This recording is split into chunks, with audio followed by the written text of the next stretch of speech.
Love marriage वाली बहू। सुबह का वक्त था और सरला जी काफी उदास चेहरा लिए हुए पार्क में बैठी हुई थी। तभी उनकी सहेली सुमन वहां पर आती है। क्या हुआ सरला जी, आज मॉर्निंग वॉक करने का इरादा नहीं है क्या? इस तरह चुपचाप क्यों बैठी हैं? आई तो थी ये सोचकर कि पार्क में जाकर थोड़ी देर पहले टहल लूंगी, लेकिन क्या करूं, मन ही नहीं कर रहा।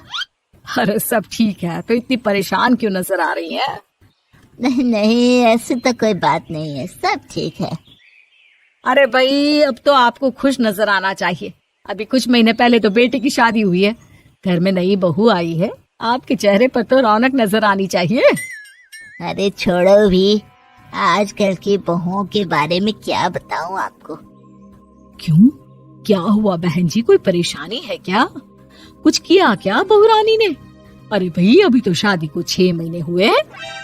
अब आपसे क्या छुपाना, आप तो जानती है मेरे बेटे ने लव मैरिज की है और मुझे ना इन लव मैरिज वाले बहुओं पर बिल्कुल भरोसा नहीं। ना जाने कब मेरे बेटे के कान भर दे। अरे लेकिन सरला जी, आपके बहू बेटा तो आपके साथ ही रहते हैं, फिर आपको इस बात का डर क्यों है? पता नहीं क्यों बहन जी, अभी तो मुझे अपनी बेटी दीपाली की भी शादी करनी है। बस इसी बात को सोचकर परेशान रहती हूँ। ये लव मैरिज वाली बहू पता नहीं कितने दिन परिवार में एडजस्ट कर पाएगी। कल को अगर बेटे को लेकर दूसरी जगह चले गई तो क्या होगा? अरे हाँ, याद आया, दीपाली तो दिल्ली में नौकरी करती है ना? हाँ हाँ, बहुत अच्छी नौकरी लगी है उसकी। और आप किसी से कहना मत, अपने ऑफिस में साथ में काम करने वाला कोई लड़का उसे बहुत पसंद है, बता रही थी मुझे। लेकिन अभी तो आप कह रही थी कि आपको लव मैरिज और इन सब में भरोसा नहीं है। अरे तो क्या हुआ, जहाँ बेटी खुश रहे वहीं मैं खुश हूँ। और वैसे भी बेटी को तो दूसरे घर जाना है, वो लोग जाने और उनकी बहू जाने, मुझे तो बस अपनी बेटी का ब्याह करना है। अच्छा, ठीक है, जैसी आपकी मर्जी। लेकिन मुझे लगता है कि आप अपनी बहू के लिए कुछ ज्यादा ही सोच रही हैं। क्या पता वो वैसी ना हो जैसी आप समझ रही हो। सरला जी अपनी जगह से उठते हुए कहती है, अब ये तो भगवान जाने, बस मेरी बेटी दीपाली की शादी उसकी पसंद से हो जाए तो मैं गंगा नहा लूं। चलिए, बहुत देर हो गई है, मैं भी अब घर जाती हूँ। अच्छा, ठीक है, मैं भी चलती हूँ। अगले दिन जब सरला जी अपने घर पर बैठकर चाय की चुस्कियां ले रही थी, तभी उनकी बहू वहां पर आती है। मम्मी जी, मैंने एक जगह नौकरी के लिए अप्लाई किया था और वहाँ से सब कुछ पॉजिटिव आया है। मैं भी नौकरी करना चाहती हूँ ताकि घर के खर्चों में थोड़ा हाथ बटा सकूं। अरे बहू, तुम्हें नौकरी करने की क्या जरूरत है? मेरा बेटा अच्छा खासा कमाता है, क्या तुम्हें किसी बात की कोई कमी है? तभी सरला जी का बेटा वहाँ पर आता है।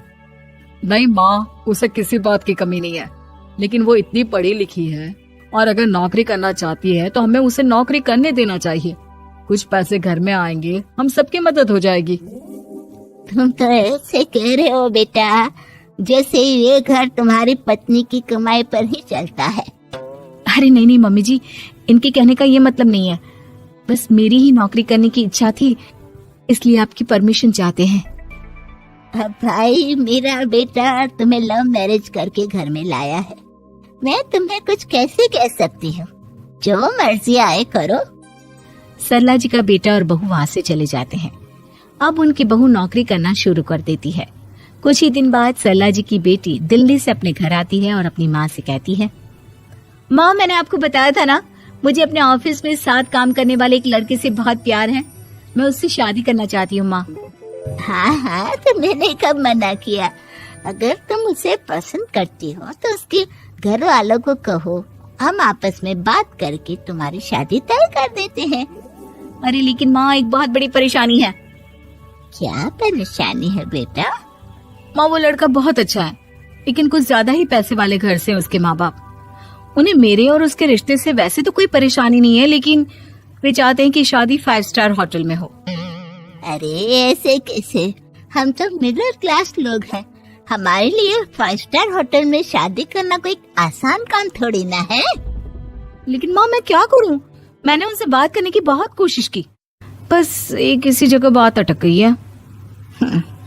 साफ साफ कह दो बेटा, शादी करनी है तो ठीक है, लेकिन ये 5 स्टार में शादी करने वाली शर्त मैं नहीं मान सकती।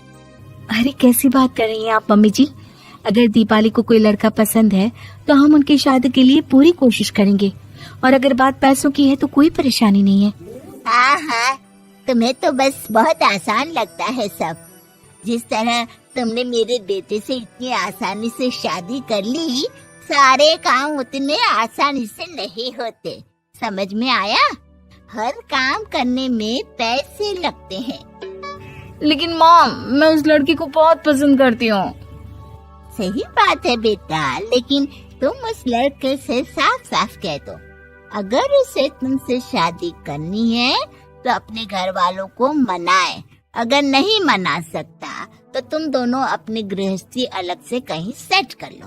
कोई जरूरत नहीं है अपने माँ बाप के साथ रहने की। मम्मी जी, ये आप क्या कह रही हैं?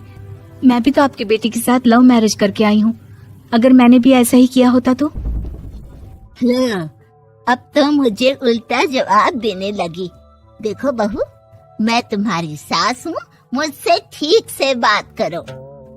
लेकिन माँ, भाभी ठीक तो कह रही हैं। हाँ, अगर बात शादी के खर्च की है तो मैं उस लड़के से कुछ कह सकती हूँ, लेकिन उसे अपने घर वालों से अलग होने के लिए कहना, ये सही होगा क्या? आप तो समझिए माँ। और वैसे भी मम्मी जी, मैंने कुछ महीने पहले जॉब करना शुरू कर दिया था और अपनी पूरी सैलरी बचा कर रखी है। आप चिंता मत कीजिए, मैं दीपाली की शादी में कोई कमी नहीं होने दूंगी। तुम अपनी सारी तनख्वाह मुझे मेरी बेटी की शादी का खर्च करने के लिए दे दोगी? हाँ माँ, मैंने भाभी को पहले ही सब कुछ बता दिया था और वो इस बारे में सब कुछ जानती थी, इसीलिए उन्होंने पहले ही नौकरी करनी शुरू कर दी ताकि मेरी शादी धूमधाम से हो सके। तभी सरला जी का बेटा वहाँ पर आता है। देखा माँ, जैसा हम हर समय समझते हैं वैसा होता नहीं है। आपको लव मैरिज करने वाली बहू से नफरत थी ना, लेकिन अपनी ही बेटी की लव मैरिज पर आपको कोई एतराज नहीं था। ये तो गलत बात है ना? हाँ बेटा, सही कह रहे हो तुम। बहू, मुझे माफ कर दो, मैंने तुम्हारे बारे में गलत सोचा। आज से मैं बहू और बेटी में कोई फर्क नहीं करूंगी, और अपनी लव मैरिज वाली बहू से तो बिल्कुल नफरत नहीं करूंगी।